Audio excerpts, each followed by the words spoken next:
This is Outside the Round with Matt Burrill, a Raise Rowdy podcast. My man, it's been since the pandemic. A lot of stuff has happened in both of our lives. It's 4 years ago, basically. I would assume like 4 years ago. Yeah. We have Skinny Matt McKinney, the legend. Oh, dude, thanks for having me. The legend, the OG, in the round guy, back in the day, bro. Yeah, man. How the hell are you doing on this beautiful, beautiful day? Dude, I've been good. It's been just one thing after the other. It's good to have a day off. Get in here and get to do this. It's not often I have a Monday off, so yeah, it's kind of like, this is perfect. So, yeah, you are fucking just writing and running and gunning, huh? been trying, man.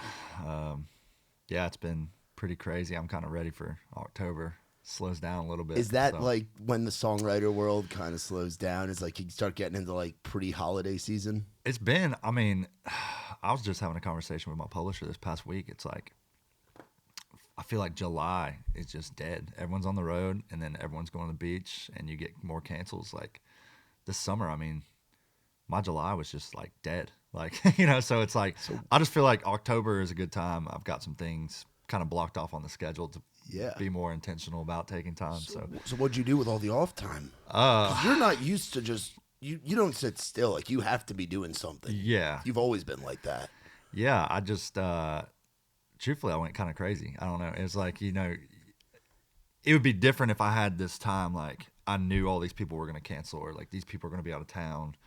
So I guess, I mean, I played a lot of shows and like songwriter shows, and then I did a lot of Fortnite.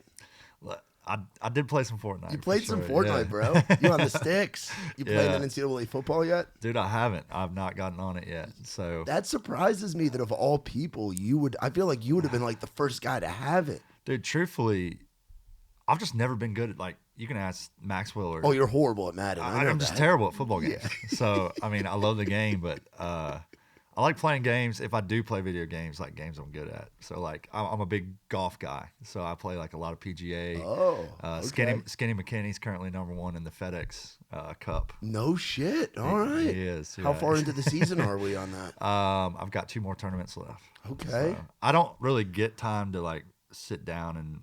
I'm not like a big gamer, but like every now and then when I get home at night and it's like, just good mindless, it's pretty good for the soul. It's a good way to just clear your mind. It's a good way to like hang out with the boys without having to go to the bar and spend all the money that it usually costs to hang out with the boys. Oh, totally. And, Dawson Edwards has been coming to town and he'll stay with me. Oh, dude. Yeah. So, how's he doing? I haven't seen Dawson in a minute. He's doing well? He's doing good. Just staying busy. Signed his pub deal. I was fired up for him for that. And, he'll just come to town and obviously still on the road a lot with Travis. But the Trick Crew, baby. Yeah, man. And so kind of dive into a lot of that. And he and I play a lot of golf together. And it's just kind of, Mexican and golf. That's kind of like our Tuesday Cinco, night. baby. So, Shout out Cinco. Why is Cinco the best Mexican restaurant in Nashville? Because there's a lot of them, bro. That still blows my mind. I say that to people all the time. They're like, don't you love the barbecue and this out? My buddies back home are like, bro, the barbecue's got to be so good. The fried chicken's I'm like, bro, the Mexican food is the best part of moving to the South. Yeah, dude. You're loyal. I'm surprised you don't own part of Cinco with all the money you've spent there over the last 4 or 5 years that I've known you. I know in the month of April, I spent over $1,600 there, which I'm not proud of. I mean, it's not really being the best steward of my money. Did we get song ideas, though? Yeah. It's a write-off. Yeah. It's a write-off. Yeah, that's true. That's a write-off. So, meet with writers. You're writing at Cinco. A lot of publisher meetings, writers, artist meetings. But yeah, dude, it's fun. It's I love this place because I used to be a loyal goer of the one over here on Central Pike or Old Hickory. Yeah. And then obviously I moved into town. I live downtown now, and I was dropping a group off. They were doing like a girls' night, and I dropped a group off at the local like over a year ago in April. And I'm passing down West End. I see the sign. At the time, all it said was tacos. And I was like, that's a new Mexican spot. Naturally, I got to go try it. Yeah. I sat down at the end, and my bartender, Mario, came up, introduced himself for the first time. And, dude, they just treat you like family. Like, I know that sounds so dumb, but, like, as a regular, anybody who's listening who's, like, a regular of any spot, like, you like when someone knows exactly what you want to eat or exactly what drink you're going to do or, you know. But to me, the food's better. It's like they run specials. They actually offer pastor, which like that's a level up. None of the other Mexican Cincos offer pastor. This one does. It's phenomenal. Downtown location. Yeah, it's on West End, right? West End, right next to Jason's Deli. That's where we went before the Zach Top show. Yeah, what a night! What a night! Too. That was a long fucking night. Yeah, we had who was with us? Amy was with us. Yeah, big group. Amy, Dookie, Nikki. Yeah, I forget. Was Alana? Oh, the Gaffney girls, Mary Kate and Liz. Yeah, wild bunch. I think Kyle went with us. Ago. That was a wild bunch. But yeah, it was the dude, and their drinks are better. Like specials. That's how I explain it because I'm a Las Palmas guy. Yeah, Las Palmas is where we started. Where me and Boudreaux talked about doing the podcast back in 2018. We sat at Las Palmas and over cheese dip, we decided let's do this podcast. Fuck it. Yeah. So I've always been a Las Palmas. So it's sentimental. Yeah, Palmas holds a special place. Yeah. Now, if I drank, I would be all about Cinco because you guys pound those fucking margaritas, bro. Those margarita pitchers. And I was back before anybody had cuts. Like, we were going in there with, like, Ella, Trey, JB, Maxwell. Yeah. Like, the whole crew would just meet up at that Cinco on Old Hickory Boulevard, right there by that motel. By my favorite barbershop, by the way, Elusive Studio. That little shopping center that's just above it. Okay. Where it's the head shop. Yeah. And okay, then, yeah. The little sees all the sketchy shit. Yeah, the barber shop there, those are my boys. Anas and Renee and Taz and the guys in there. Great. A lot of the Titans players actually get their haircut in there. See, which is wild. Bald guy. I know you don't need. I shave my own. Yeah, you haven't needed a haircut in fucking. You probably haven't needed a haircut since I've known you. You've been bald since I known you. Yeah. Probably 6-7 years, just shave it. Is that what you did? Did you just shave it? You were just like, fuck it one day? Because you had curly hair like I do. Yeah. You were a curly-haired fuck. Tall curly-haired dude. Yeah, I was. Just got rid of it. And, dude, honestly, like, I understand two sides of it. But, like, being bald has never been, like, an insecurity to me. Like, mine. Like, to me, it's, like, I actually, like, enjoy it. Like, I mean, it is a little bit of upkeep. You know, you shave it 3-4 times a week, but it's like, dude, roll out of bed and just go, or like, get up and go anywhere. Like, I've never been a guy that's like, oh, I'm bald. Like, my buddies, like, they think they're doing me a disservice, like making jokes about me being bald, and I'm just like, dude, that's lame. Like, let's move on to something else. But there are other guys who, and my buddy Sonny, rest in peace, but he was one of those with like the most oddly shaped head you've ever seen. So he was bald, and dude, I mean, you'd knock his hat off in public, and you would think like there was an earthquake occurring or something. Like, you know, it's like. So I do get that aspect of being a bald man, but for me, it's never been. Like I used to shave my head all the time. I was like a 2 on the top and like a 1 or a 0 on the side, and I thought, and I had this curly hair my whole life, and I didn't think anything of it. Because I would go to the barbershop. It was like a father-son thing, like my dad. I know you're close with your dad, with your parents too. But like me and my dad, it was go to Sal's barbershop in New York. And it was funny. Sal would be in there, but it'd be all these Uzbekistani guys from Queens. They'd ride up in a minivan together. So there was a guy named Shrek. There was a guy named Aaron. There was a woman named Olga. But I'd always get my head shaved because my dad was bald. So I'm like, oh, you gotta have short. You gotta have short hair. Yeah, you gotta have a short fade. And my mom and my grandmother would always be like, why are you cutting your hair? You have this great curly hair. And I'd be like, no, I want to bald. Nice. My dad was like, bald is beautiful. So that was the motto I lived by. Was I always wanted to have the shaved hair, you know? And I do miss the curls because like. Oh, dude, it was the best. Dude, bro, that's the only thing I like. You're a fucking tall, ginormous dude. You with the curls on stage, just wreaking havoc in Athens, Georgia, back in the day at Sky Bar, bro. Yeah. I can only fucking imagine, bro. Lethal Weapon, wild back then. Yeah, but yeah, I like Cinco a lot. And then we go to Los Toritos. Nikki T loves that place. Right there on Division. No, not. Oh no, that's. Oh, maybe I'm confused. El Toro Loco. I got all these damn Mexican places. Yeah. Toritos, Toros, this, that. Yeah. There's a place over here in Hermitage that Nikki likes going to because of their lunch specials. Okay. So now Nick has converted me to go to this place, El Toro Loco, which is the most like Nikki T. Ray's rowdy name for a Mexican restaurant. The Crazy Bowl. Crazy Bowl. Shout out to Macon, Georgia. And we go there a lot and everything. But I was looking back. Last time we did this podcast was. It had to be about 4 years ago. It was Boudreaux's last episode. At your apartment on Central Pike. During COVID. Sitting at the table. Yeah. A little stoned. We got high. That was back when I had the Delta 8 sponsorship, and I was like, everybody take Delta 8, Delta 8, Delta 8. Shout out to Andrew. And to see, that was right before everybody's lives changed. Yeah. And our whole crew. Yeah. And it feels like a year ago, you know? It's like. Does it really? It feels like it wasn't that long ago for you? I want to say a year. I'd say it feels like 2 years ago. Because Because time just moves so slow here, like everything, you know. See, I feel like it moves fast. Yeah. I feel like it moves. It moves fast. I guess that's what I'm it's saying. Like a few, yeah. But because at that point you hadn't had your publishing deal yet. Yeah. You were playing. I was 3 or 4 months away. Yeah. And had no clue yet.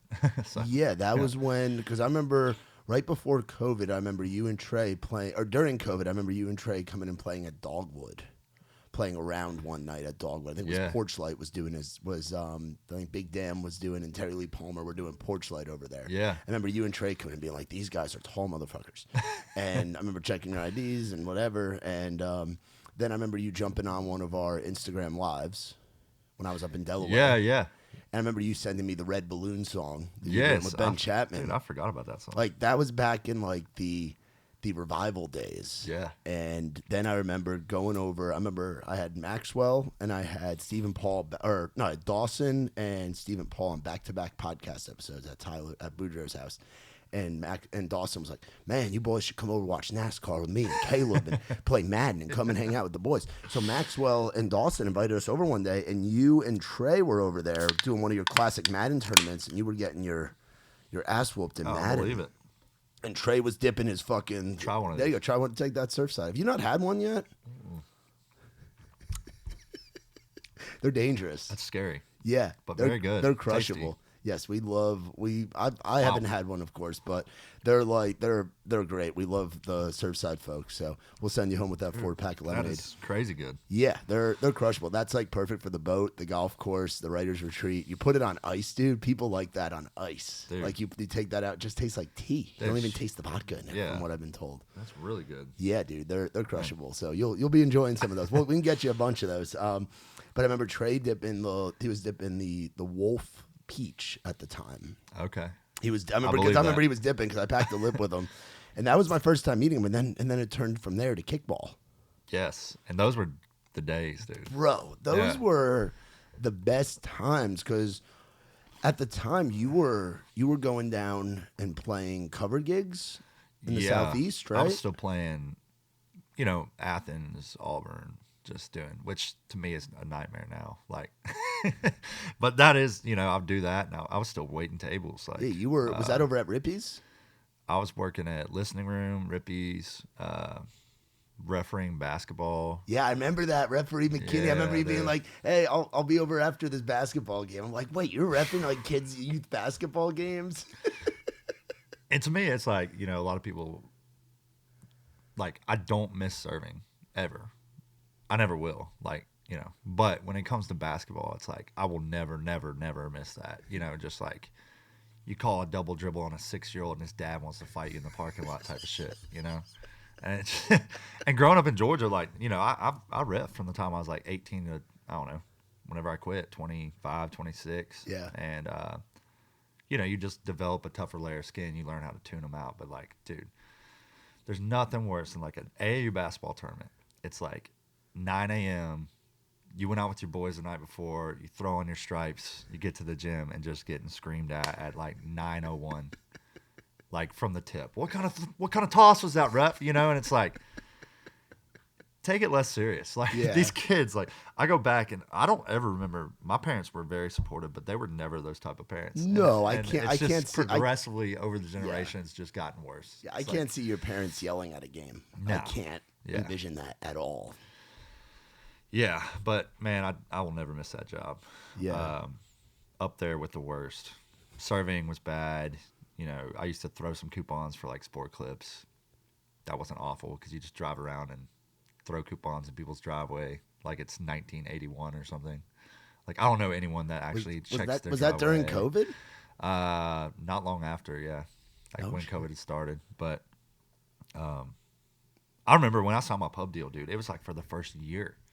I'd like get home from my right, and I'm so used to like, come home, shower, change to the job, or like wake up, work, go right, go to other job. That like I was sitting around going stir crazy, like this is really my only job now, And it's like it's a blessing. It's like what I always wanted, but it took me like a year to adapt to just like, oh my God, I'm not gonna have like a 12 and under mom screaming at me Saturday morning. It's like just that type of stuff. But Yeah, and I remember kickball for sure was when I started to get really close with you guys, like your whole crew of the no hits crew, the Sigs in the outfield crew, like hanging out at Ryan Nelson's house, hanging out at the Bama house at Trey, Ella, Mitch, and Clay's house, hanging out at your apartment, the fantasy football draft at my house in Antioch, that sketchy little house I was living in, dude.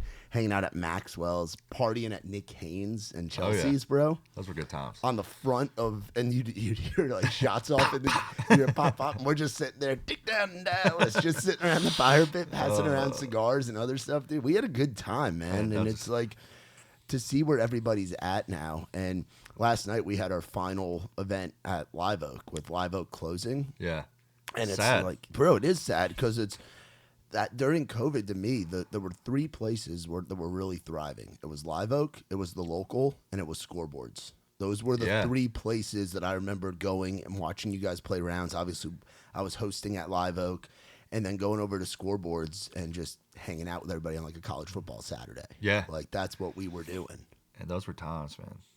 Yeah. And I think what's crazy is like, I was just thinking about this the other day, and it's like, everybody I feel like is just as close. Like when we see each other, it's just everything's so busy, and it's like, I mean, I was at the beach and I talked to Ella for almost 2 hours on the phone, and it's like, oh my God, like I didn't realize how long we hadn't talked to each other. Like the things I'm telling her and she's telling me that we didn't know, or like, I'll call Trey and, hey man, sound check in, and then you hear from him a week later, and he's like, oh yeah, this, or like I run into Joy Beth now. When I see Joy Beth or Maxwell, even it's like when we run into each other on Music Row, and it's like, what's been new? Like we got to get up and get drinks, and we never do, just because it's like, what are you doing this weekend? Oh, I'm on the road with this artist. Or what are you doing this weekend? Oh, I'm on a retreat.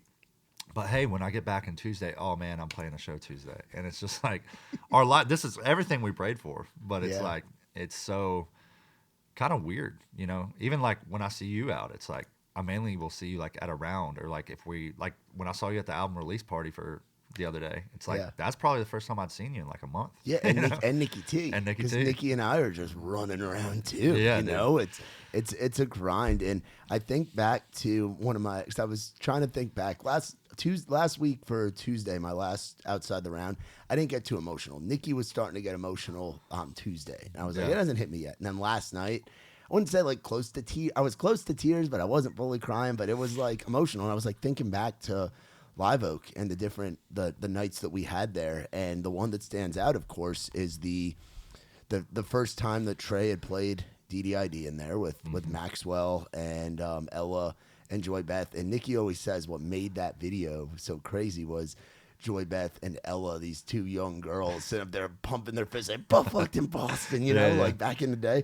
And then that birthday party that we had planned. Yeah. Nick, that was the first collabed Raised Rowdy. That was my first event that was like with Raised Rowdy. That was our first like in the round Raised Rowdy collab when Wales was in on it too. And we had planned that birthday party before we knew the song was going to be anything. And then I remember you coming up to me after, and you're like, I think I just got a publishing deal. Yeah. And that was the night that Rusty and Maya and Anna, Tom, Anna, that whole crew was in.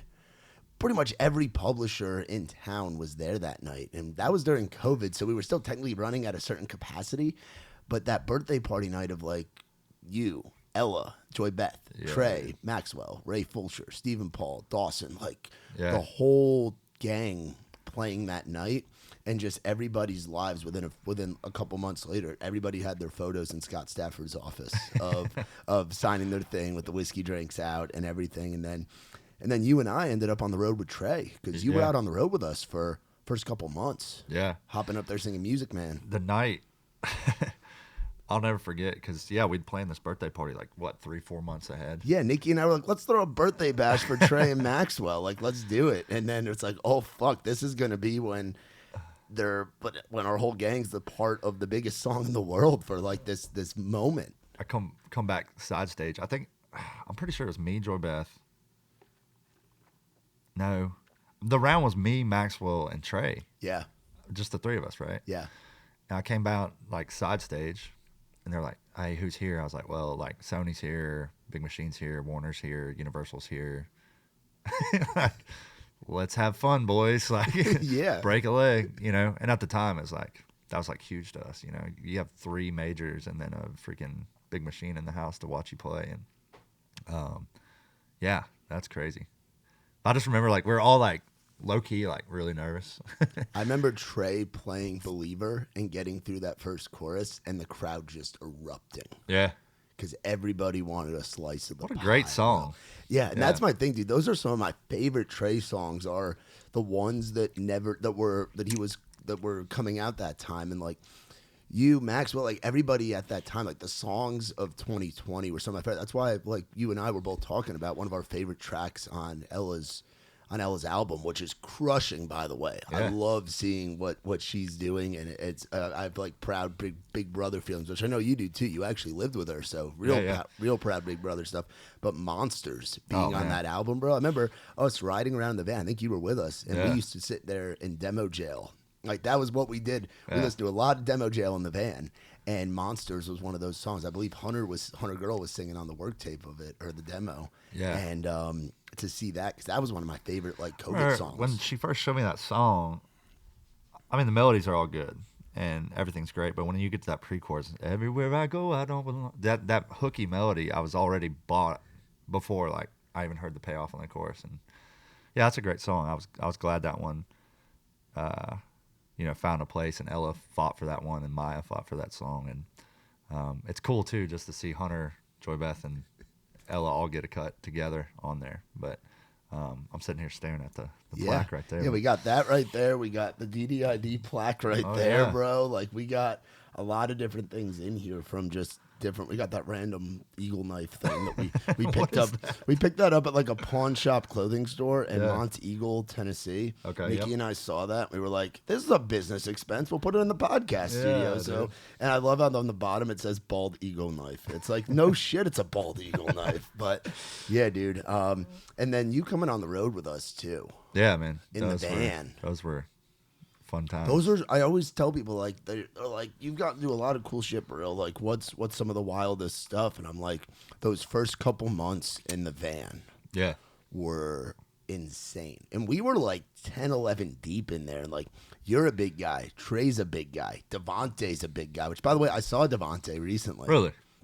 We were up at Tailgate and Tall Boys, Midland, Michigan. Yeah. And they had me on stage hosting, like emceeing the whole thing, which was sick. It was so cool. I love the folks in Michigan. Shout out to Wayne and Austin and the whole crew with USA Concerts and Tailgate and Tall Boys. But I'm backstage and I'm looking around and all of a sudden I see this big black figure moving towards me. He's in like a hoodie and I'm like, who's in a hoodie? It's like 85 degrees. And all of a sudden, he's playing with the lights. I'm like, holy shit, it's Devontae. Devontae has now been on the road for a while because he had left Trey and gotten a gig with like a K-pop band. Yeah. He was like overseas in Asia for a while. I didn't realize that. With this K-pop band. Only guy that didn't speak Korean. But he's so good at lights, it doesn't fucking matter. Yeah. And he is now doing like production stuff for Jesse Murph. Wow. So he has been on the road, and her visuals, like her light show and her video wall were insane. I'm like, that's a Devontae. I've heard great things. That's a Devontae production right there. But him and I had like a big hug and like a big moment. And then at the end of the night, he was still loaded. He was loading. I'm like, you've come a long way from loading the Trey Lewis trailer. Now you're calling a pack for a semi. Dude. And he's like, dude, this is crazy. But it was good to see him. But yeah, those times in the van, like the trip out to Texas, the trips to Georgia. Yeah. Martin, Tennessee. That was a very memorable, but I wish it was a forgettable trip. I know, dude. But it's just these rooms, and it was crazy because nobody else was touring like we were. Let's just hone in on this for a second. Anyone listening that doesn't know, and I'll admit, I try to cover up a little bit. Trey played a show in Martin, Tennessee. There's about 1,400 people there that night. 14 to 15, yeah. More than probably should have been in that room, but we did it. We show up. I drive down with Nikki T and Dawson Edwards. naturally, Dawson and I get like 2 pitchers of margaritas, and we're drinking them on the way to And Nikki drives. and Nikki drives. So we get there, and granted, I am a big guy, and like a pitcher of margaritas doesn't do much to me, like truthfully, anyone that knows that. So this stage is not marked. It's just completely black. There's no taping. So we go up the right side of the stage. I come around the front of the stage, and they're like, oh, to get to the green room, you got to go around.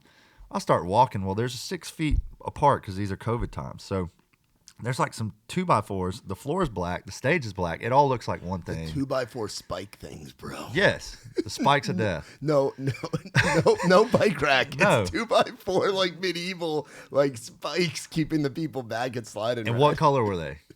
Black. Yeah, So I couldn't see anything. And I go to step across the front of the stage and walk in front of the mic. And that's the last thing I remember. I fall about 8 feet. I land on about 2x4s. Next thing I know, I hear the crowd going nuts. They think I staged it. They think it's part of the show. They thought it was part of the The show. show was just crazy at that point. Though. I don't know if your cameras can pick it up, but look. Oh, you still have it? Yeah, I have a photo of you. Still have a scar on my tongue from where I bit through it. Yeah, you're actually wearing the black hat version of this. You're wearing a Raised Rowdy hat, and you had your bandana on. Covered in blood. Bro, I have a photo of you, and you can see the hole in your tongue. What impressed me the most about that night, because I remember I was at the merch table, and I remember hearing the crowd roar, and I look over, and you're on the ground, like, oh, fuck. And then I remember going up to the green room to check and make sure you were okay. I think I had Nick Haynes or somebody watch the merch table. And you're just upstairs just spitting blood, but you're still going. And you're still like, I'm going to get up there. I'm a sing music man. And the most electric moment of that night was you and Maxwell chugging beers. You got on your knee, so you're the same size as Maxwell. And you guys are both up there chugging during Friends in Low Place. I'm like, what is this guy doing? Dude. I think about it now because this is, 4 years ago. Yeah. There's no way. I mean, I would be dead. We didn't finish, but I cracked my sternum and I broke 2 ribs. In addition to, I broke 3 metacarpals in my hand, which put me in a cast, and then I bit through my tongue. But like for the longest time, the venue owner came out and was like, "Well, was he drunk?" No, sir, I was not. I had not even drank yet. So I am coming clean on the podcast and saying I was definitely drinking beforehand. But yeah, we brought Mark Oriot up to evaluate my tongue. He was an EMT, and he's like, "Dude, I mean, they can't really stitch that." I won't say who, but someone in the venue who worked for the venue offered me like Percocets. I was like, "Man, I'd rather not like get hooked on opiates, but if you got some cold beer." And I ended up drinking, 16, 17 beers, but I just remember holding out my tongue, and I just said, just dump salt on it. Yeah. And they dumped all that salt on my tongue, and that's what got me through the night. Yeah. But anyways, I just want to tell my side of the story. That was a wild, wild night. I remember that being Nicky T's first show back, like first concert, because Nick at that point was going to 50, 60 shows a year as a patron, like just going anything that was within like an hour or two of, or not even an hour, 4 hours of Pittsburgh. Nick was driving with his friends to go watch shows before he moved to town. So this was his first concert back, and I think he was blown away by how many people were there. And that was where the first ever, and we still do this when we go to Trey Lewis shows.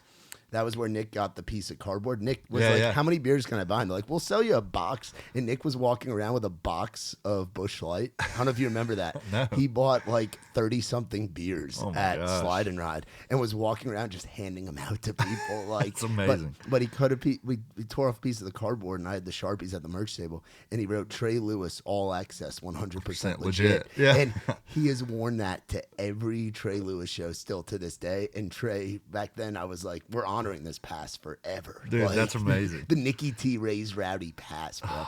But Slide and Ride, dude. Every time that I went out to that venue, something bad happened. I went out there 4 times. It no longer exists. They have a location in Jackson, Tennessee that has live bull riding. So they shut down. They shut down. Good. They shut down. And now they have a location in Jackson that's smaller. They don't do like full band original stuff. They have like cover bands going there, but they do like live bull riding where you can sign up and you can like get on a bull and put on a helmet. Like That's another way to break some ribs, Pookie and those folks Par are for the course. wild, bro. And again, I have nothing but love for Pookie, but every time that I went out there, something bad happened. First time I go out there was with my buddy Ethan Willis. Yeah. And I don't know if you know Ethan. Yeah. Ethan, he's one of the guys that helped me really get started in town, and he's from out that way originally. And I was with him, Dave Hangley, and some folks, and it was just a weird vibe. And we were opening for John Langston. Yeah.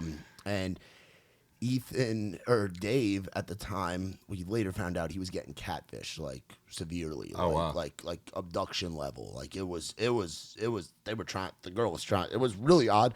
The girl had said that she was like had some disease and she was flying back to Africa for these kids that she had adopted, and that she was in Portland, Maine for this connection. I'm like, why are you connecting to a flight to Africa in Portland, Maine? Like this doesn't make any sense. And Dave was like distraught about this. So I was on the phone trying to handle it, on the phone with this girl who was apparently in this parking garage in Maine, all this weird shit while that was going on. So that was time one at Slide and Ride.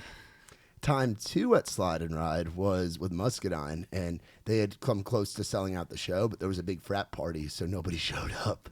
And it was like a few hundred people. It was a weird. Wow. It was with Muscadine before COVID. Third time was with Ethan, and at the time, myself, Ethan, and our buddy Cody Bradley, we all had our girlfriends come with us, and we all rode out there. And by the time we came back, all of our girlfriends had broken up with us, like because of stuff that had happened that night. It was just a chaotic night. Wow. And then my fourth time was that night with you. Ugh. Every time I went out there, it's cursed.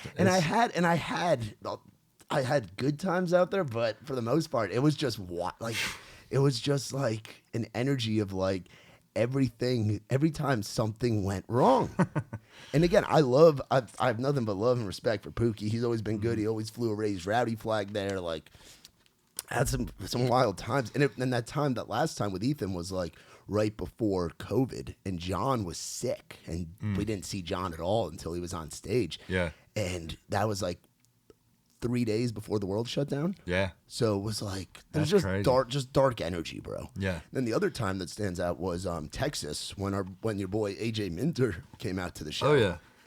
Yeah, that was fun. Those Texas shows were nuts, and we were in a van. Yeah. I think you had flown out. And I flew in and then I rode. And then you stayed out there with Kenny Wayne with Matt Daniel. Yeah. And you guys wrote songs and fished and stayed on the ranch. Yeah. Actually. Yeah, when Minter came, golly, that was Frisco, Texas. That was the Southern Junction. I'll never forget because, you know this, but I'm a diehard Braves guy. You're just a big baseball guy, but yes, Braves, but you just love the game of baseball. And I walked up to AJ and I said, if you don't mind me asking, I said, who do you play? I didn't even ask him. I knew I thought I knew who it was. And he's like, hey, man, I play for the Braves. I said, Minter. And he said, yeah. And so I met him, and he's like, yeah, we're supposed to meet Trey. And I go backstage, and Trey, I saw him shake his hand. And then we go backstage, and Trey's like, yeah, some baseball player for the Braves supposed to be here. And I was like, you idiot. That was him out there. He's already here. Like, you want me to bring him back, But that's cool. Through that, I've gotten to know AJ, decently well. And he always hooks me up when I come back to Atlanta. But the problem is, let's see, he's hooked me up now for 2 Marlins games. They've rained both games. We lost both games. Oh. Then he got me tickets to the Mets. This was this past year. Oh, dude. And we got shelled. It was like 21-3. The Mets dominated that series. And so I'm like, maybe I'm just bad luck. Like, I'm just going to start buying the tickets and then meeting up after. I don't, maybe it's me. Because that weekend in Texas was wild too. And there were some bad omens of that too. So maybe it's just you and AJ together. Just bad shit happens. I don't know. Yeah. I don't know. Because he's still on the Braves, right? He didn't get traded during the deadline, right? He's still there. He's still there. And we just brought Luke Jackson back from San Francisco. One of his best friends. Boudreaux's favorite. Boudreaux used to roast. Dude, I love Luke Jackson. Boudreaux used to, and we'll get into Twitter here in a second. Boudreaux used to get into on the Twitter, and he had all his fake accounts, and he would just yell about Luke Jackson. He just hated Luke Jackson. I'm like, I don't think he's that bad. Here's the thing. There's way worse relievers than Luke Jackson. He was young at that point. That guy played a integral part in our World Series run. So he will always be an Atlanta Brave, and I'll always respect him. Because, that's another thing with baseball is it is one of the most mentally tough sports. Yeah. I would say up there with golf of all sports. Yeah. And so, sometimes you get in a little bit of a slump, but, that guy had a hell of a year. Then he went to San Francisco, had a hell of a year. ERA's a little up this year, but hopefully the Atlanta Magic will come back to him. But I mean, I understand. I've definitely heard the Braves. I'm on the forums, I'm on the Twitter, on all the things. I know you're on the Twitter. Yeah. And you hear about all that. Yeah, But, dude. Yeah, dude.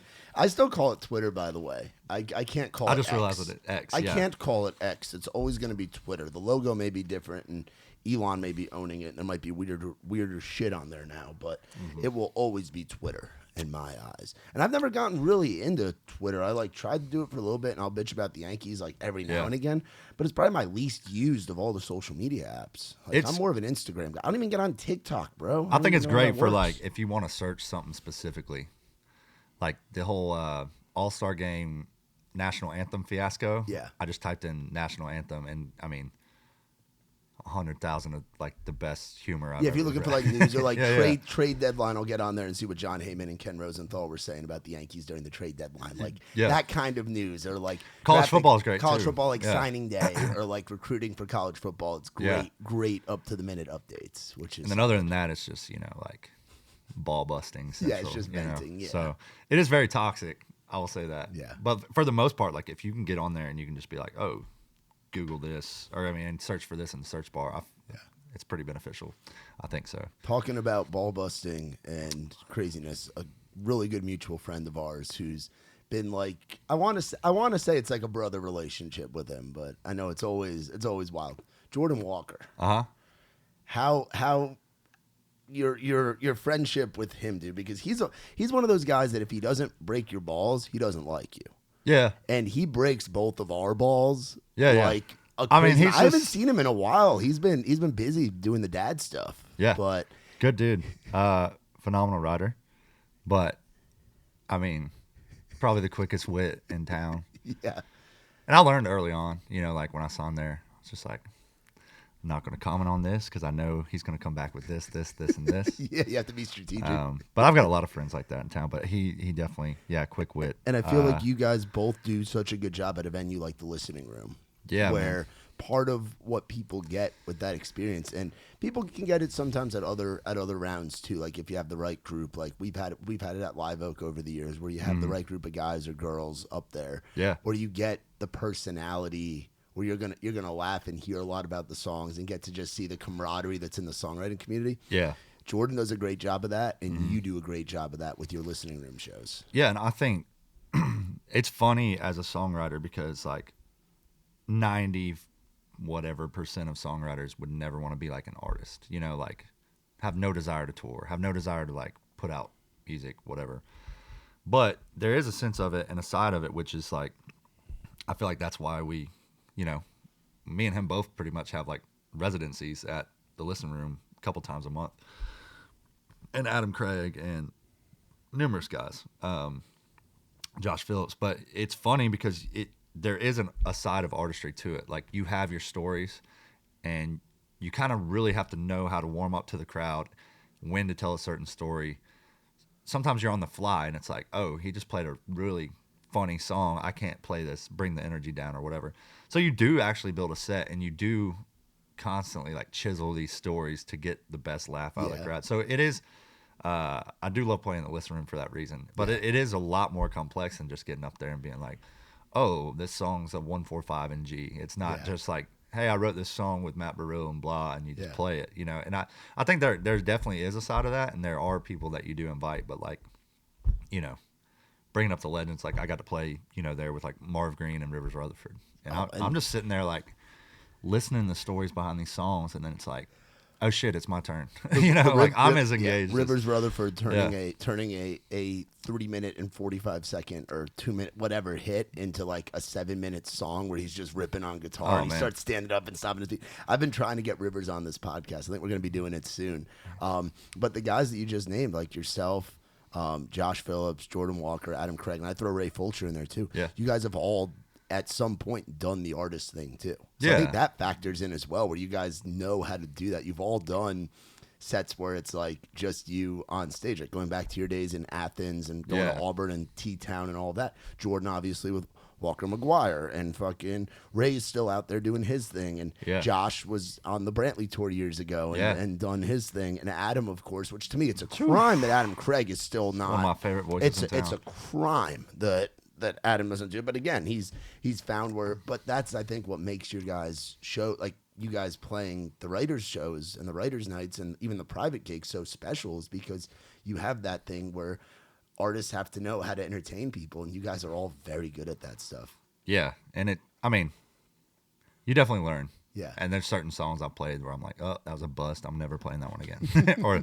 that story got awkward at this point. I need to find a different way to tell it or whatever it is. But going back to the Rivers, dude, every story he has behind a song is just like amazing. And he's still on his game, creating incredible stuff. Dude. Like, he's still up there as far as, like, active writers, him and Marv. Like, those are guys that have been doing it for coming up on 3 decades. Yeah. Over 3 decades. And they're still getting in the room with these young artists and creating incredible things.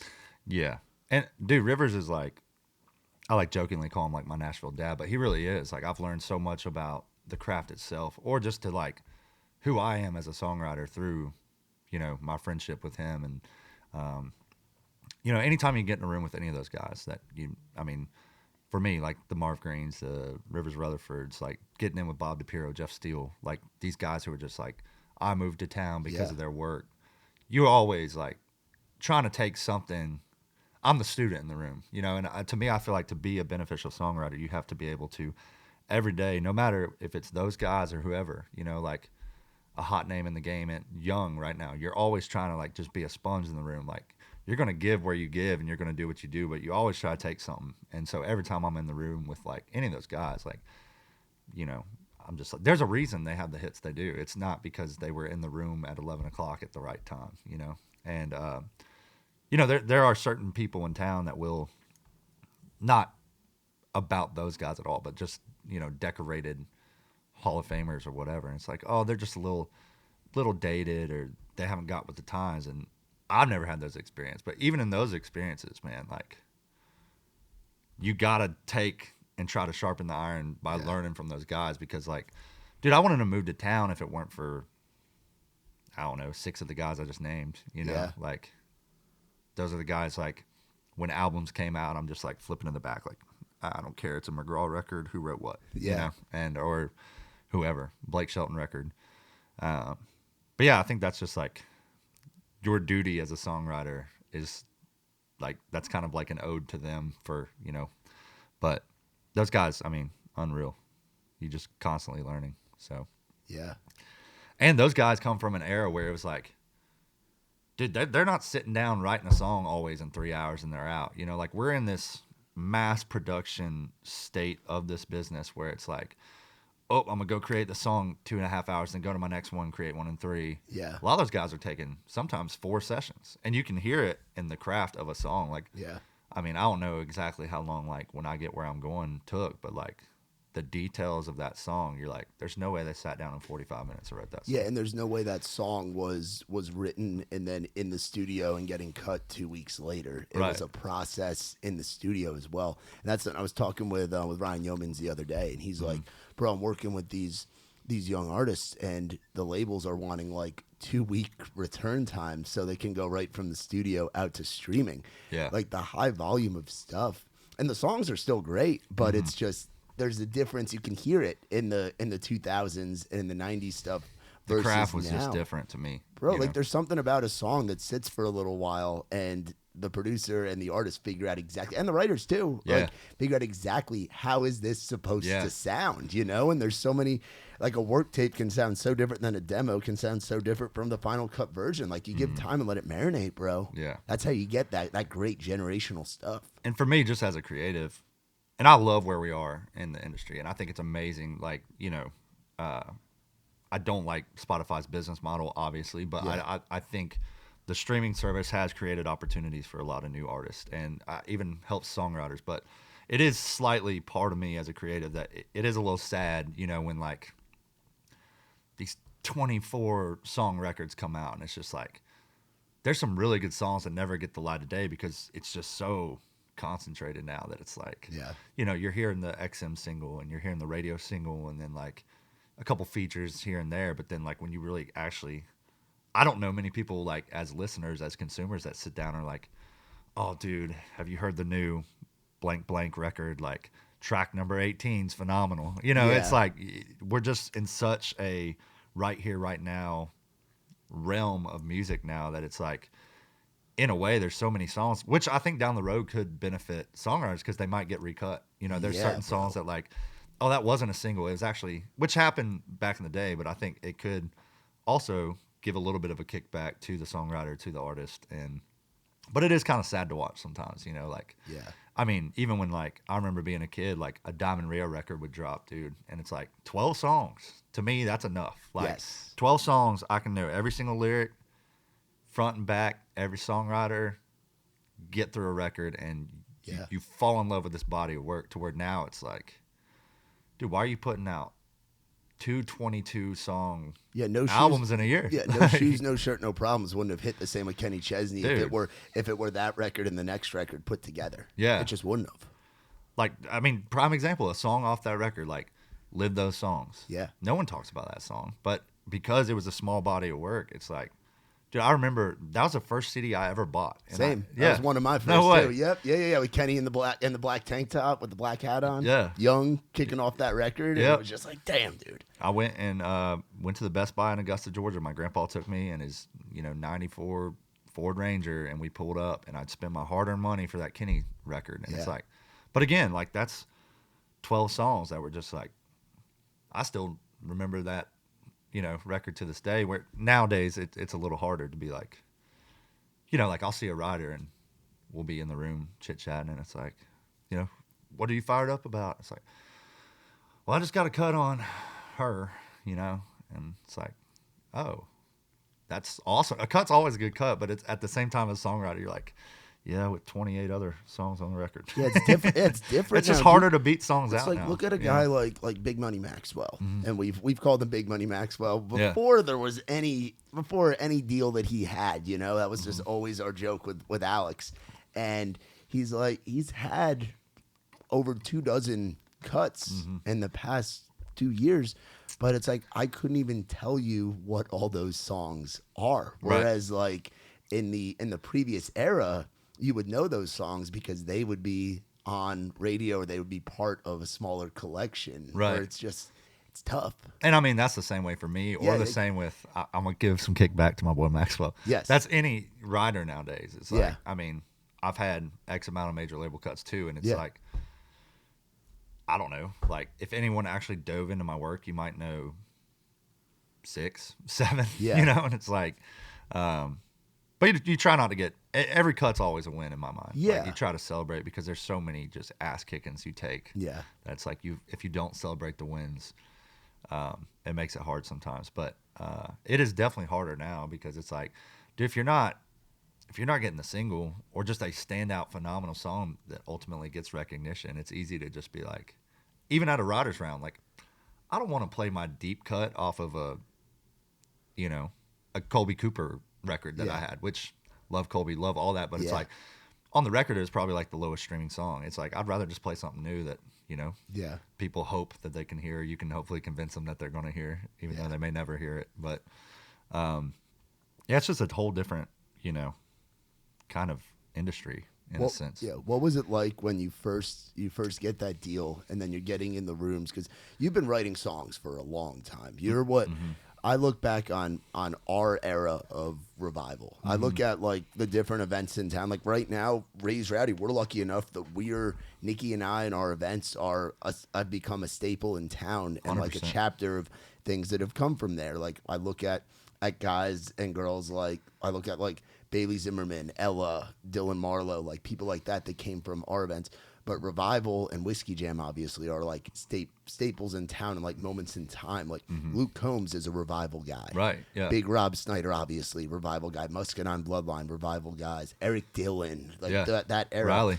Yep, Riley Green. Like you were a part of like the end of that era and writing songs and stuff. And you've always been a prolific writer, and you were doing a lot in like that Americana kind of left of center world. Yeah, man. The Ben Chapmans, the Tyler Halversons, the Nate Fredericks, the Ryan Nelsons, the Meg McCrees, Harper O'Neills, Vinny Paolizzi, Gabe Lee. Yeah. The list goes on and on. And I love those kids, and they're fantastic. They're like family to us. Yeah. But for you sign the deal, you start writing down on 16th Avenue, you start doing the Sony thing. Like you're in it now. Like you're at the big time.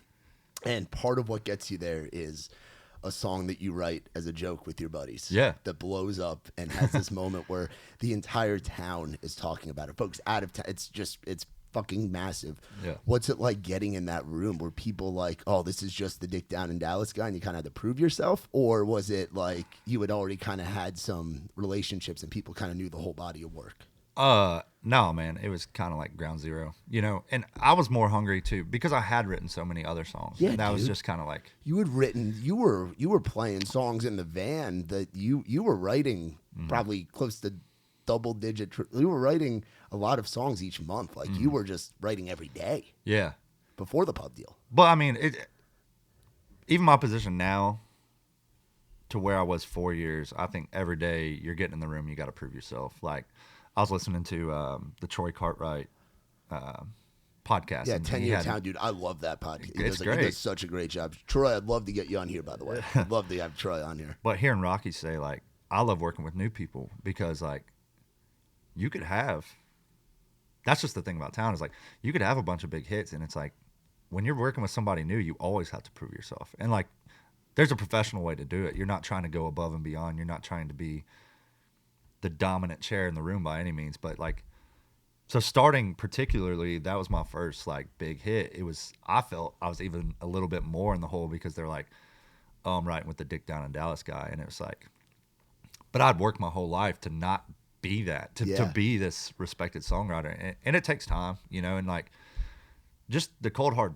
facts is like, dude, you're just not going to gel with people. Like you could throw me in the room with two guys with multiple hits on the chart right now. And that doesn't mean we're going to get a great song, but you could throw me in the room with somebody who they're like, oh, this guy, you know, he doesn't contribute much. Well, it's all about chemistry in a room. You know, like obviously you do have your guys that do what they do extremely well. Like you're not going to get in the room with Ashley Gorley and get a shitty melody, you know? Yeah.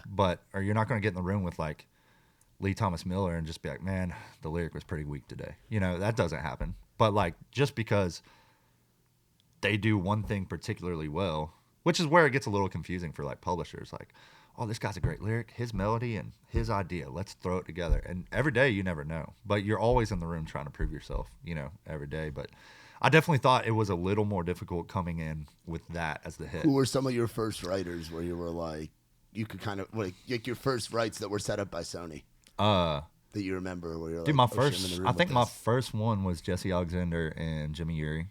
And Great room to be in. I thought that went well. Yeah. You know, about 8 days after my deal was me, Jordan Davis. Me, Jordan Davis, Jacob Davis, and Jordan Walker. That's another. We wrote part of it. That's a lot of talking in that room. Yeah. But we just saw Jordan, by the way, Yeah. up in Cincinnati opening for Combs. And bro, such a good show. Man. Such a good show. Dude is electric. Yeah. Trying to think other ones. Obviously got in with Hazelett pretty early, and to me that was a bucket as a Georgia guy. Like, you know, that body of work, all the Peach Picker stuff, just like, again, part of the reason I moved to town. But those were like kind of the moments like early on where I was like, oh, I'm here. Like, this is real, you know, like this is, and dude, there's great writers all over town. Like, you're not just going to say like, oh, like, I mean, major publishing companies do have a greater concentration of like hit writers, but that's primarily because of numbers, like roster size. Yeah. So yeah, you like your hit to writer ratio is probably going to be really high, but like there's incredible small independent pubs all over town. Yeah, like, that have some great fucking writers. I mean, look at, you know, like even back blocks with like Blake Pendergrass or like, I mean, Concord, Big Machines of independent. I think of like Seagull, 50 Egg. Seagull, 50 Egg. I mean, there's so many small good pubs, and that's not like this major mentality that like we're at a major every day. Like we're all throwing shit at the wall and hoping it sticks, you know? And, but that was for me, like when I got to Sony, one of those moments where it's like, this is like getting the call, like you're in the big leagues now. Yeah. It's time to write like real songs, you know, like not that you weren't before, but it's like, and what I found over the years is like, there's so much every single writer in this town that you can take and you can try to like overcomplicate, like, but there's so many intangibles that are just so out of your control. So like the things this has been really a switch in mindset for me over the last 2 years. It's just like, what can I control and what can I? Like, Yes. I can control my relationships. I can control how hard I work. I can control getting my mind right, treating my body right, Showing up. yeah. Getting the sleep, how much I'm praying about it. You can control things like that. But then, like, when you walk out of that room, dude, it's like, there's no telling. Music's so subjective. You never know how it's going to hit a certain publisher or how it's going to hit an A&R or an artist just through a text message. Yeah. So from there, it's like truly out of our control. You can lose sleep every single night, and you can be like, I should probably get up and like be pitching songs. And like, yeah, like you can control that with your artist friends. But like, the more I've been able to just realize what I can control and do that well, it's helped everything else in my career. Like, I'm not stressing about not getting this cut, or like, man, this song was on hold. This song got cut and didn't make the record. Like, that's fine. It's all gonna, like, it's a one big universe. It's all gonna work itself out. But you can only control, get your ass out of bed and chop wood that day, so you can hopefully build a fire, you know? And that has changed my whole perspective. And it took me 4 years to figure it out. Yeah, dude. But now it's like, what else are you gonna do? You're not gonna sit around and mope, and like, you can't beg an artist to cut a song. You can't beg a publisher to like love a song and pitch it. You know, you just got to do what you can control, and then it all kind of falls in, you know? Yeah. And I think that's anything in this business is like, even if you're in management, if you're in videography, if you're in y'all's side of the business, like, what can you actually control? Yeah, like, absolutely. you can only put in as much work as you can, you know? So, not trying to get like, No, some dude, big absolutely. music No, speech, that's but what we it's, that's you what we know, want now. How long is like a duration of a pub deal and stuff? Because you signed in, what was it, 2020, or was it beginning of 21? February 1st, 21. So how long is like a duration of a pub deal work? Usually, like, for instance, mine was like 2 hard terms with 2 years and then option. It kind of all depends on like your draw and kind of what you're putting on your end of the deal. But my deal's up at Sony February 1st, Okay. which we're talking now. I think trying to work that out and extend that hopefully. Yeah. That's my home. That's where I love to be. Yeah. To me, Rusty, it's like just Bro, Rusty Gaston. just the guy. I saw him at the at Ella's release party. Yeah. And what a good dude. Mm-hmm. What a great guy. And it's funny, my little brother works in New York and works in like finance, and he's having a hell of a day right now. Shout out to the stock market. But but he some of what they've been doing, what his company's been doing, is like working with, talking to like publishers and looking at it from like that perspective, because there's catalogs are fucking valuable, dude. A lot of money. There's a lot of stuff involved. So he's been coming to town, and he actually went out to dinner with Rusty Oh, wow. like Yeah. a few months ago. So Rusty saw me in at Ella's thing. He's like, "Did I have dinner with your brother like a few months ago?" And I'm like, "Yeah." He was telling me about that. So, That's but cool. but he's just such a champion of the craft and of the business, Mm-hmm. and seems like he treats everybody over there like family, dude. Like, it is for a big operation like that. Feels you don't small, always get that, dude. Mm-hmm. Yeah, I mean, And it's a culture. the biggest word with him is just passion. Like, Yeah. you know, you wake up these mornings and it's like, music is healing. Or he'll send, you know, he sends out these texts to all of the writers specifically, which I don't know many like other presidents of companies that do that. But But care that much. it's like, yeah. you know, music is healing. Today you have the power to create something that could change your world and the whole world, you know. And you just get out of bed and you're like, well, shit. Have my coffee and think about that for a minute. But I mean, it's just that, and like, you know, just the energy. And he's such a leader. Obviously, Big Tom being my guy at Sony too. But I love Big Tom Luder, and I just maybe love it's- I love our publishing yeah. staff. Like, you know, like there's not a single publishing office, and that's why he said it is such a big company, but it feels small. Like they feel like family. But I don't feel like there's a single like pluggers A&R that I could like walk in, knock on the door, and not talk to them for 5 minutes, or play them a song, or just like pick their brain creatively about something that I want to do, get on the calendar or whatever. And so obviously that's where I'd like to be. But I know business is business, and we'll figure all that out. But I feel pretty good about, you know, moving forward. Yeah. So Because it's cool that you, Ella, JB, Trey, and Maxwell all ended up at the same place. Yeah. Off of that same kind of roller coaster. And I knew it was gonna happen. We all knew that like the whole gang was gonna get there, you know, and it's like, but for it all to happen off of that moment, and it was just such a whirlwind. And it's funny, Trey and I And like the rest of like the TL team, we used to joke like, yeah, one day we're gonna be opening for Ella kind of thing. Like Ella's a damn superstar to see what she's doing right now. And Maxwell from doing the demos back in the day to now working on major projects, and like a guy that's integral in the careers of some guys that are making a lot of noise right now. And Joy Beth just crushing, dude. Quietly just fucking dominating. It's not quiet bro. anymore. Yeah, I know. The secret's out. It's just you meet her and she's like this quiet little like innocent, but she's just a fucking And she was one of those people that when she would play at Live Oak, and Live Oak historically very loud room, you know, and it makes it tough for. But I guess you guys know going in like that it's a networking thing, and there's gonna be people talking, and that's just how that room is. She would get that room to shut up, because she'd be up there just playing, like Weatherman, a song that you guys wrote with Lydia, like songs like that, where people are just like, oh shit, you know, like where it just captivates a room, and she just has this voice. Yeah, so it's cool and it's cool like our group coming up together, especially those five. And I mean, there's more like Dawson, and you know, you add in Dawson, Brian Frazier, Cody Parks. It's like a bunch of those, but particularly like, you know, even us living together, it'd be like, oh, you got canceled on today? That's great. Like, I did too. Let's work. And, you know, like, it's always just like encouraging, like, hey, you know what? Let's make them regret the cancel today. Let's write something. Or like, call Maxwell, like, well, what's going on? Like, I had something this morning, but like, what about this afternoon? It's like, yeah, dude, let's write one this afternoon. You know, like, we're always encouraging each other, just like, keep working, keep chopping with, you know. And I feel like that's kind of what we've all just kind of had, this hustle, you know, which you have to have. I think there's not that we're any different than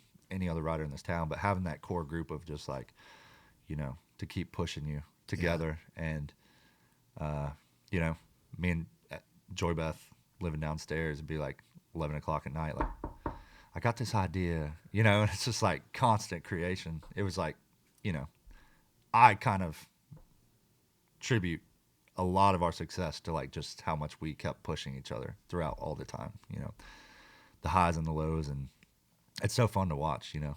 And I'll never forget, like, the morning me and Ella got a cut on El King, like running upstairs, and she's just like, what the hell, dude? You know, like, and then it's funny because like little things like that start becoming, you still cherish them, but you start looking back and being like, man, I wish I could just feel that every time. Like when Ella got the Randy Houser tour or the Jamie Johnson tour, and we're just like, this is the coolest thing ever. We're backstage at a Randy Houser show, which is amazing. Big fan. I remember getting the call from Trey and Alex saying, hey, we're going on the road with Kid Rock. Yeah. Like just moments like that where it's the high you felt, you know, or, and like, again, huge Jamie Johnson fan, huge Randy Houser fan, but like Ella just played for 65,000 in Kansas City with Morgan. You're like, damn, remember like how happy we were when like Jamie Johnson took you out to dinner and asked you on tour, or like Jamie Johnson showing up at the house. Or like, you know, when the first time me and Trey went out to like Kid Rock's house, and we're just like sitting there like watching Fox News, smoking cigars, and be like, that's Kid Rock. This is nuts, you know. We're in the White House. Now you see him out, and it's like, man, that's pretty wild. It's Uncle Bob. Yeah, dude. But I you know, and that's something I need to do better about myself. It's just like still cherishing those wins. The same, because they're just as cool. Yeah. It's just at the time when we weren't exposed to anything like that, you know, it's like really valuing. I don't know why I couldn't say that word. Valuing like every opportunity, you know. But it's just harder to do the more you do it, because it's just so, you become numb to it in town. It's almost like, you know. But yeah, I'll never forget those days. They were fun. Dude, they were good times. What advice would you have for like a kid moving to town, like a kid like in your position where you were playing the gigs back home, you're toying with the idea of the artist thing, like, you know, because you moved up here, what, you were 21, 22?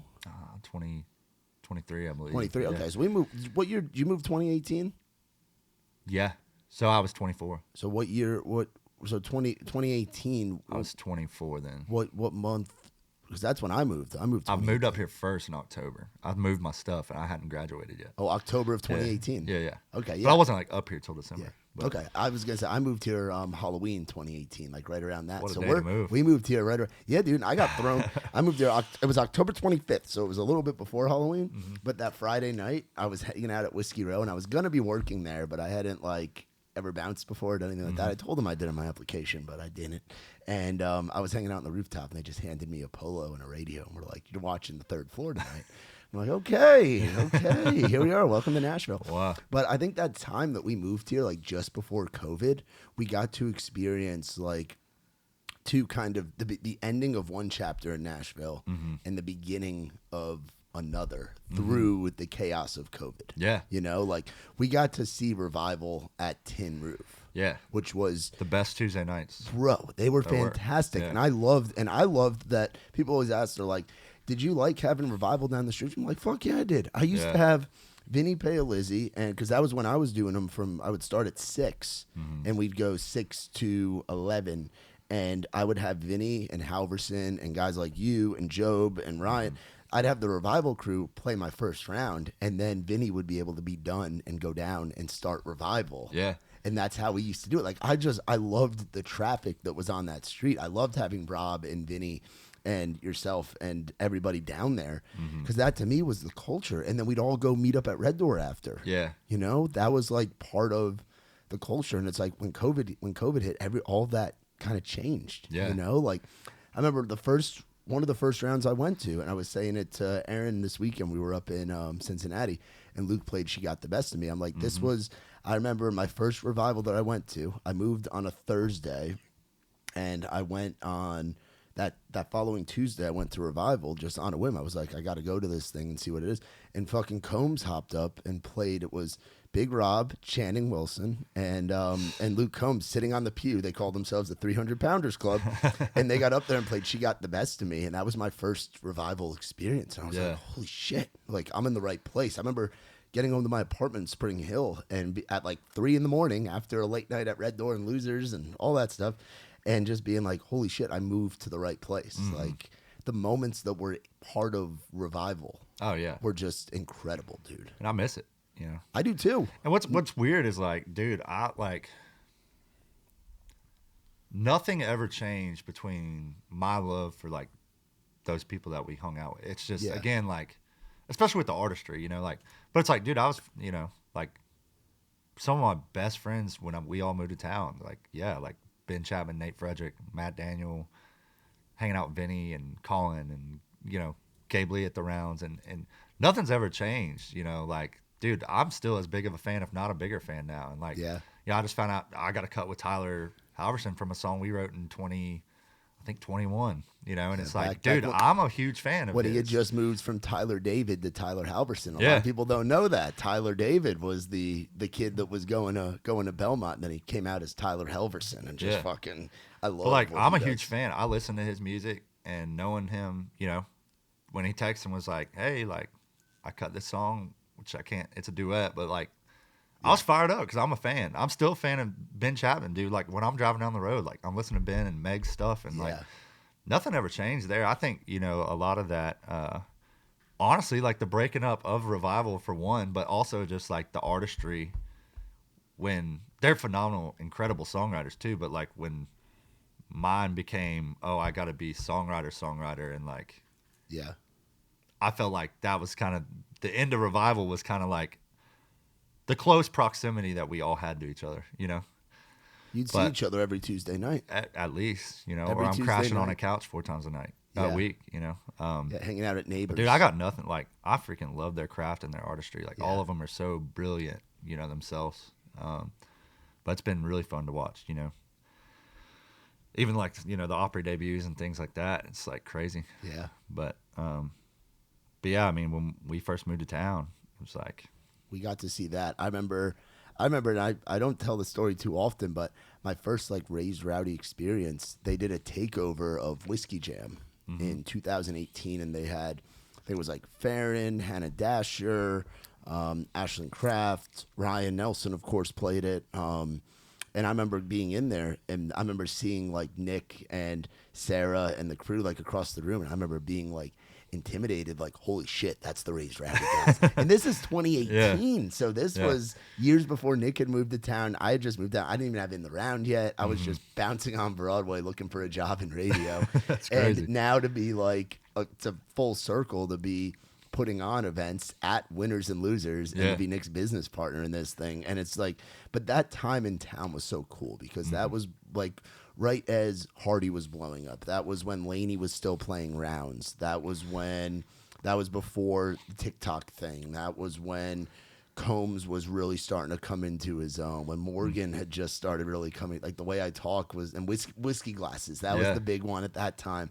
Like seeing that time, and then COVID hits, and then from that point on, it's like we all kind of found ourselves. I know you were in the scene with Revival, and I was popping over there when I could, and going to whiskey jams when I could and everything. But now to see, fast forward a few years, and it's like people on their calendars are like, oh shit, I got to write with Matt McKinney, or they're like, cool. Oh shit, I'm playing around with, I'm playing a Raised Rowdy event, or I'm doing a round with Burrill, I'm doing a round with Nikki T, and it's like I remember being on the consumer side, like new to town, and being like, holy shit, like I'm going to all these events to network. Now people are coming to our events to network, or people are excited. You were excited. I'm sure you still do get excited when you have certain guys and girls on your calendar, but for sure. Now people are like, oh shit, I'm writing with Matt McKinney. Oh shit, I'm writing with Ella Langley. I'm writing with Trey Lewis. I'm writing with all. It's like we've all kind of made it to a spot in town that we didn't think we would get to. Yeah, which is really fucking cool, dog. It's a slow grind, but cool. It is, man, and it's like we're still not at where we're going to end up. Right. You know,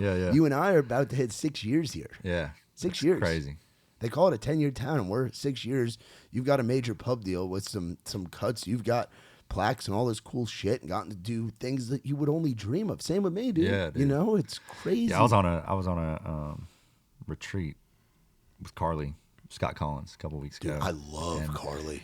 I was like, do you know Nikki T and Matt Burrill? And she's like, oh my God, I love those guys. And I'm like, yeah, Carly, you know, KSC, bro. Household recognition for the Raised Rowdy. KSC crew. is like one of my favorites. And it's funny, her band, Jake Flaw, who is their guitar player, we met Jake at Red Door after one of our events, and he had a hat that said "Creed saved my life." That's cool. And instantly, I hit it off with him like, "Bro, here's my number. You ever need anything?" Like he had just moved to town, and he was looking for a gig. And then Carly Scott Collins, I filled in for Ward hosting Whiskey Jam one night, and Carly was there playing, and her and I hit it off there. She was like, "Hey, I'm looking for band people." And I'm like, "Oh fuck, I just met Jake last week. Let's do this." And now Jake's been like her band leader and like getting to do all of that. Yeah, dude, she's great, man.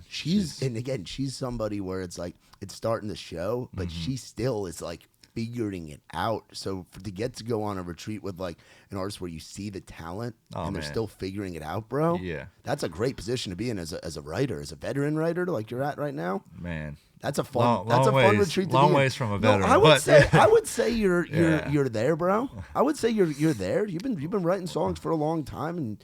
But to get to work, what other artists are you kind of excited about? Like young artists that you're going to be in the room with? Patrick Murphy's killing. I know he's been in town for a minute, and he's got a fun thing. And again, his moment hasn't really come yet either. So many.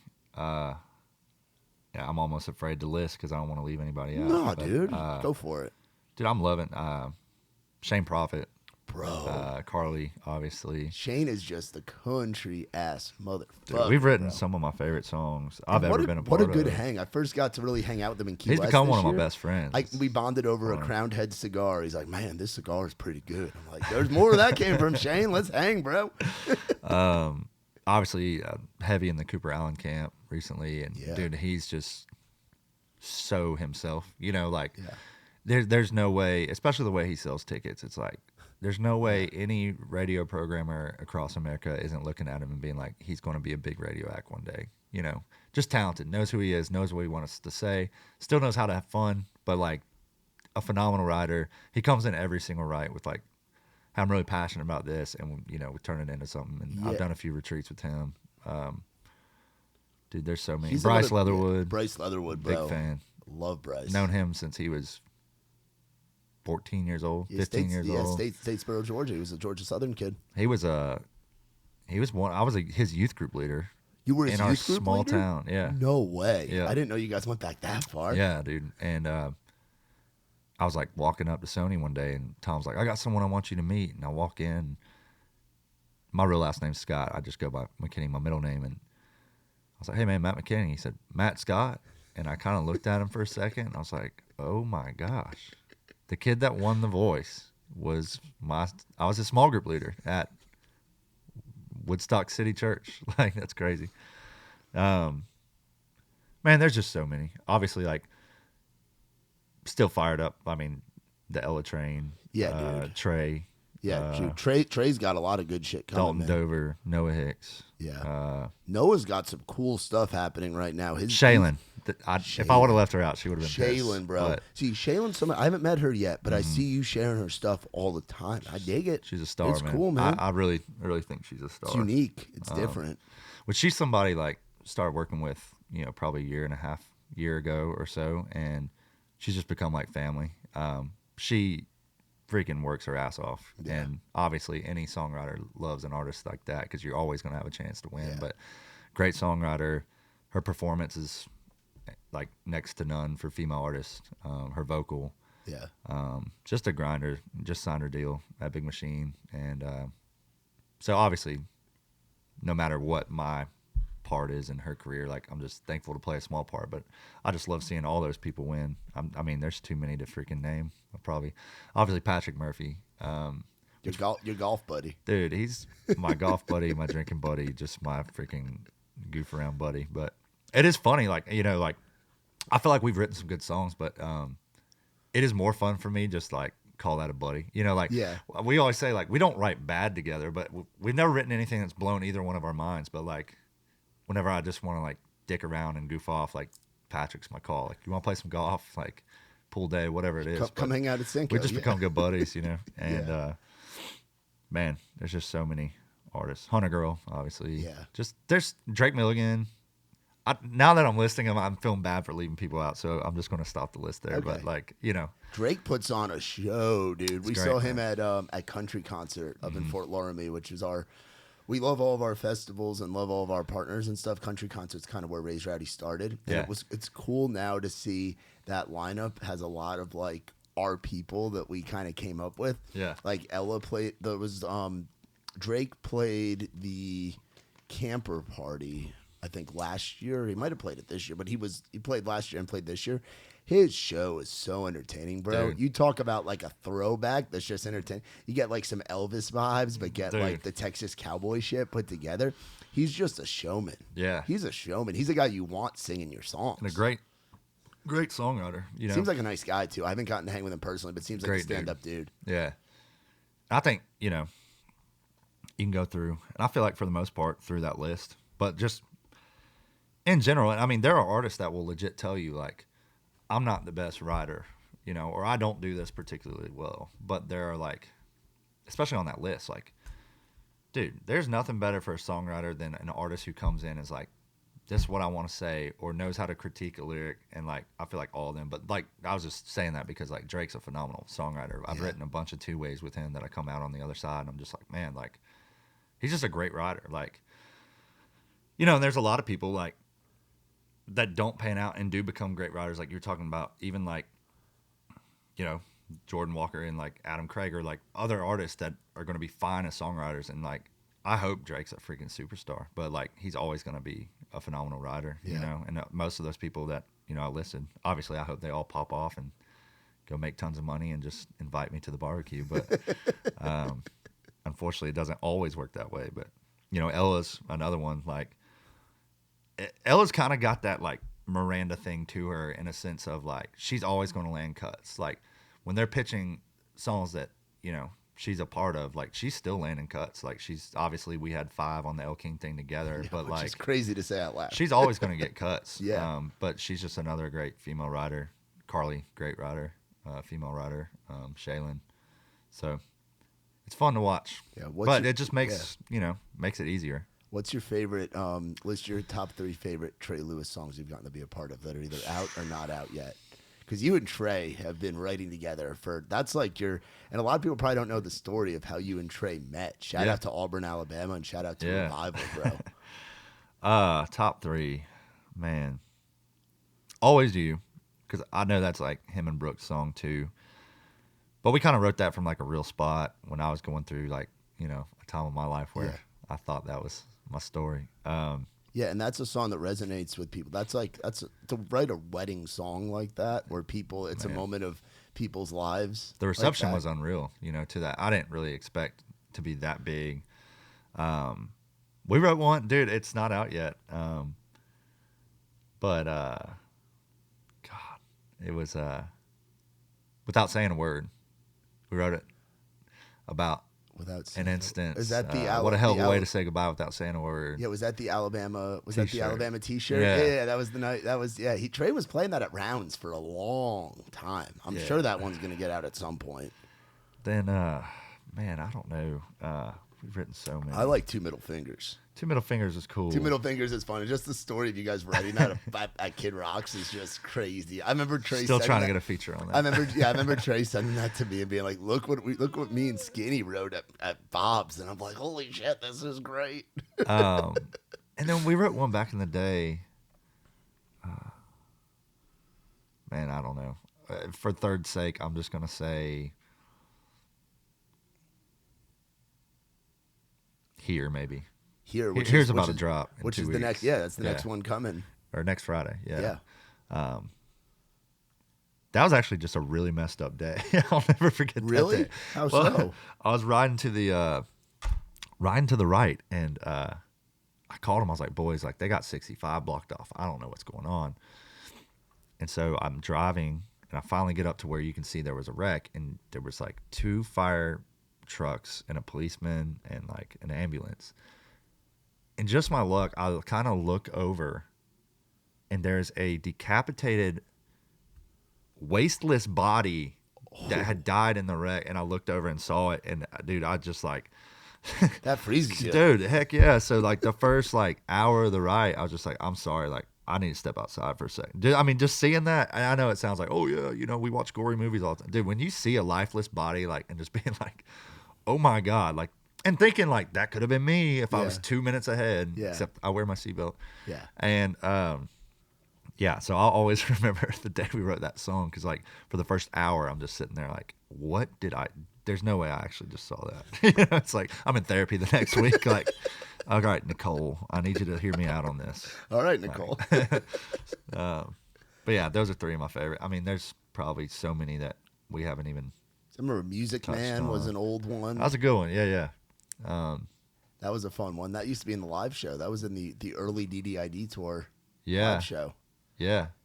And I've always loved your, like, I can hear a song and know that it's a Matt McKinney song by the amount of words that you fit in. Like, Give a Country Boy a Call, bro. Mm-hmm. Like that one with the amount of words, and like there's like a swagger. Like I can tell you grew up listening to not just country, not just worship stuff with your family background, but I can tell you listen to some Outkast growing up. Like I can hear the Georgia, like the melting pot of music that is Georgia, and just music in general, but particularly like when we grew up in like the 90s and 2000s. With the way that you fit. Cooler than a polar bear's toenails. Oh, here. There we go again. Talking that shit. Yes. You said Outkast, yeah. Yeah, that's what I'm saying. I was listening to Outkast on the way out here. Oh, really? Yeah. Hell yeah. ATLians. But no, that's more of a phrasing thing than, finding, and in some ways, like, some of my co-writers hate it. They're like, we don't need that many words, or like that phrasing's a little too busy for me. But thank you for saying that. Yeah, because it's like you have like a stamp where I'm like, that's a McKinney song. Oh, thank you. Like I like it. Nikki T and I say that all the time. We're like, we can hear the McKinney in this, and you hear that, cool. you can feel that with like Joy Beth has a style. Like Jordan Walker has a style. Adam Craig has a style. Like when I hear Dalton Dover belting, I'm like, Adam Craig sang on this song, like sang on this right, Yeah. So that's cool. What advice would you give your younger self that moves up here at 20, at 23, 24?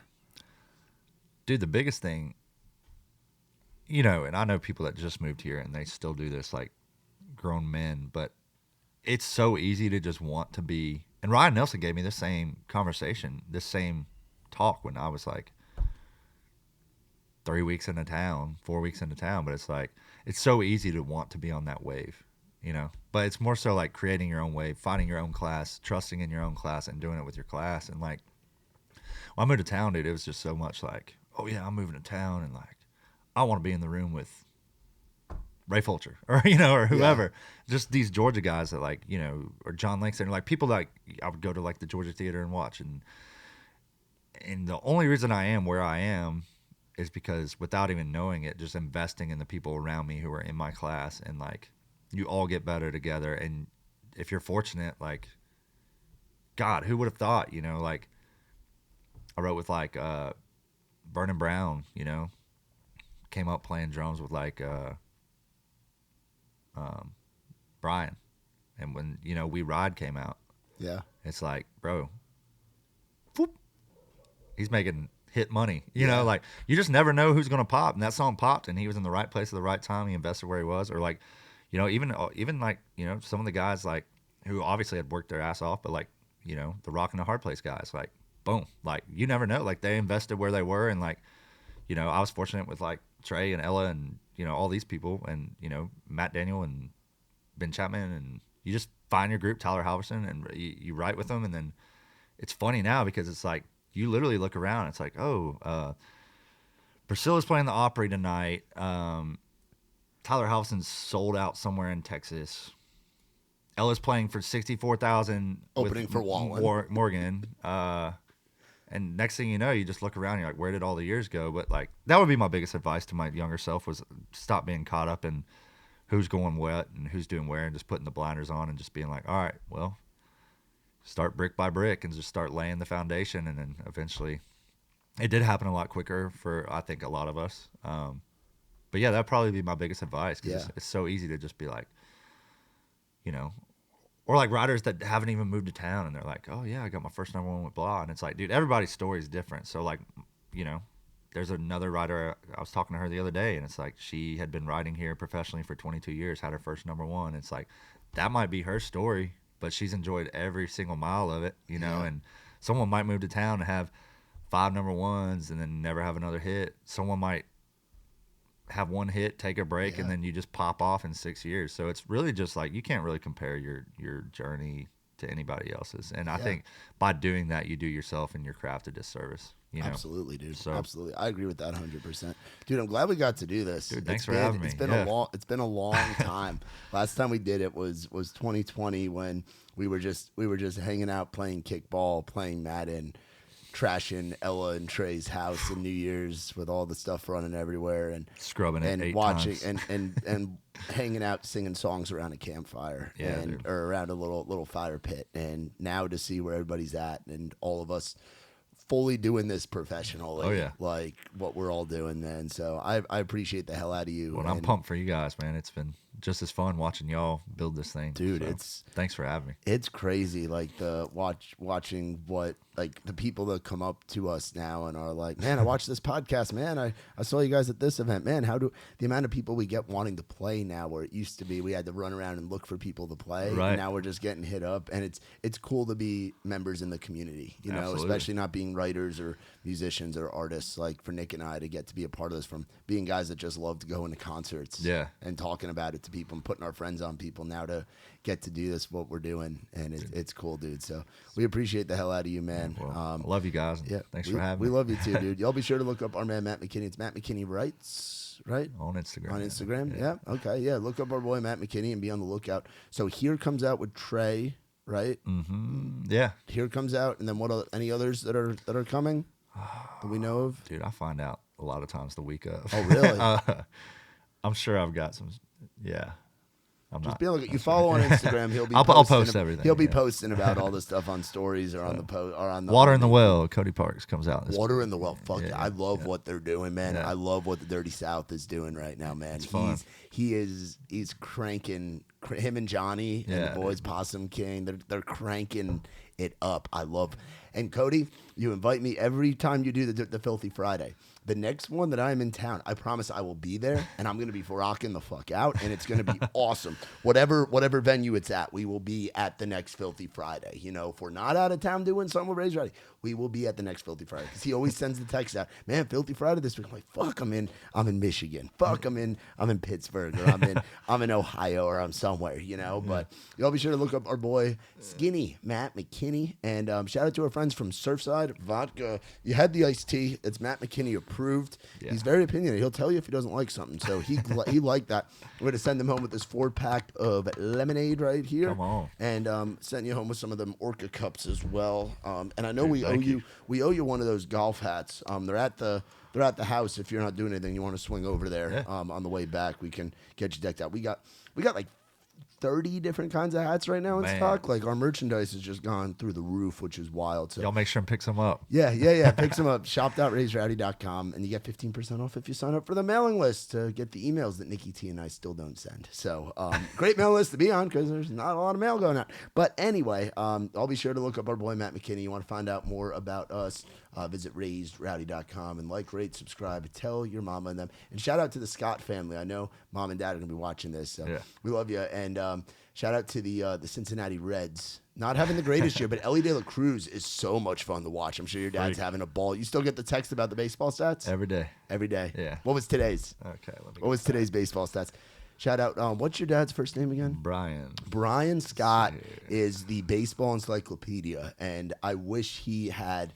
If I was doing like sports media and I could like bring like onboard sports podcasts, I'd send your dad a microphone and a little thing to record it on, and he could do these every day because he is fantastic with Today's. Heck, I have to honor the general manager who in a few short months has acquired Luis Arias, Dylan Cease, and Tanner Scott, or in the other words, the two-time reigning batting champion, plus the second pitcher in Padres history to throw a no-hitter, plus lefty 1.18 ERA. Turn out the lights, the men's party's over. The general manager of the year, 47-year-old AJ Preller. That was today's baseball take. Wow. There he is. The baseball takes are great. We love that. And I'll say it for you. Go Braves. Aaron will get mad if I don't say go Braves. I hope you guys can continue can do it. Philly's really fucking good this year. Yeah, but, we got to win that wild card. I know. That's where the Yankees are kind of at too. We're in a weird spot right now, but I'm hoping it just keeps going. But anyway, thank you guys for watching. For my man Matt McKinney, I'm Matt Burrill. This has been Outside the Round. I ain't never been the kind for staying one place for too long. I ain't never been the best at saying I love you to a girl I love. Only got a couple tricks up my sleeve. They usually just make